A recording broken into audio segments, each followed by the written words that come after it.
Thanks for stopping by and checking out the video. I appreciate it, and I hope you like the video. Gonna do a little side-by-side comparison here of the Katsu and the Miki or Miki, whatever you want to call it. I call it the Miki at the moment because Miki don't sound right to me for a knife. Both are G10 handles, D2 tool steel on each of them.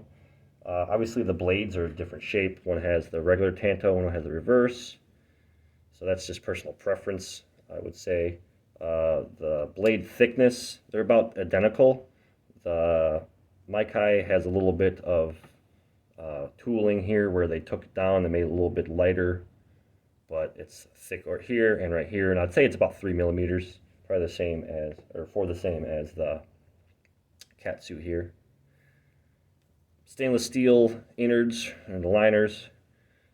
Go over the Katsu first. There's no skeletonization or taking a weight away from the inside of this one.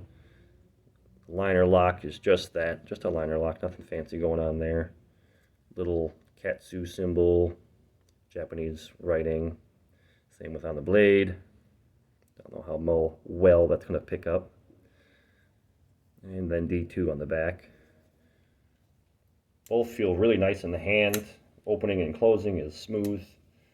I've used the Katsu a few times, took it out to the farm and did a little bit of work with it and stuff, cutting some ropes and a little bit of wood and just some handy stuff that I needed to get done with quickness, and that knife was in my pocket, so that's what got used.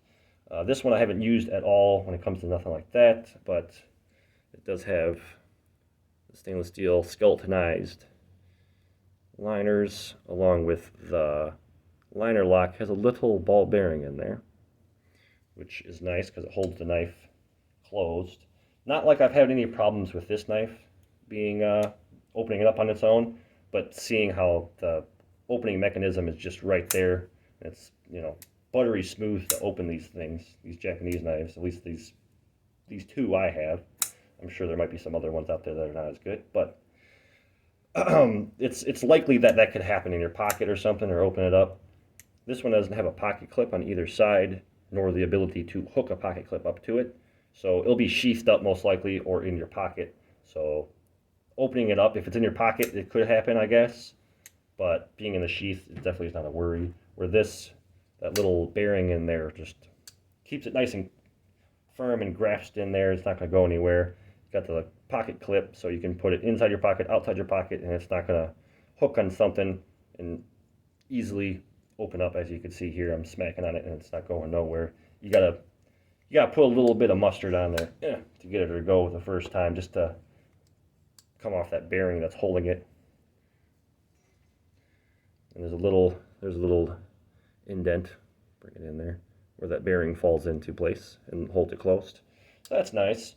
The opening pins or posts or whatever you want to call them, this one's nice and rounded. It's a little bit taller. But if you look at the blade shape, they are identical dang near, or the handle shape. They're identical dang near. This one's a little bit wider, but the blade sticks out of the handle here, you can see, where the Miki does not. It's very smooth. And then if you watch my other video on the unboxing, there's a chance that maybe if you got tinier thumbs or fingers, whatever, you can get in there, because the blade is so close to the back here. It's a possibility you could cut yourself, but I don't think I would have to worry about that. I've messed around and tried to get my fingers in there, and I can't hurt myself intentionally. So if you're, being safe about it, you should be fine. And most of the time when you're using a knife, it's going to be open anyway.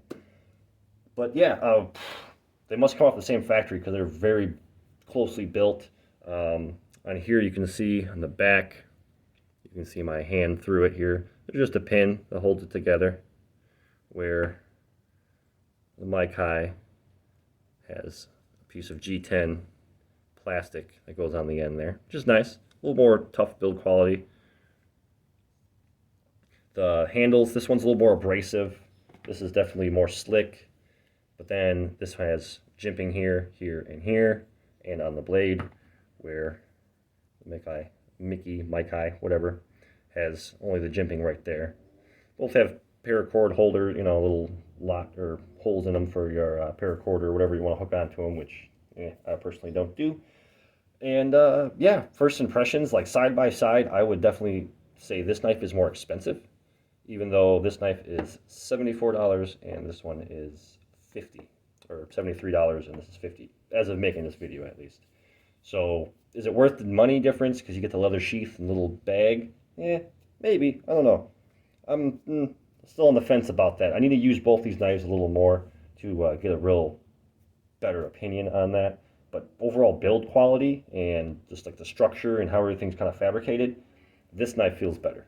It feels like it's worth more money. It's more robust. Everything feels a little bit more bulky and in a good way, I guess I should say. It's got that clip on there that doesn't hurt the hand when you're grabbing it. And this obviously has no clips, so it's really nice, smooth grabber.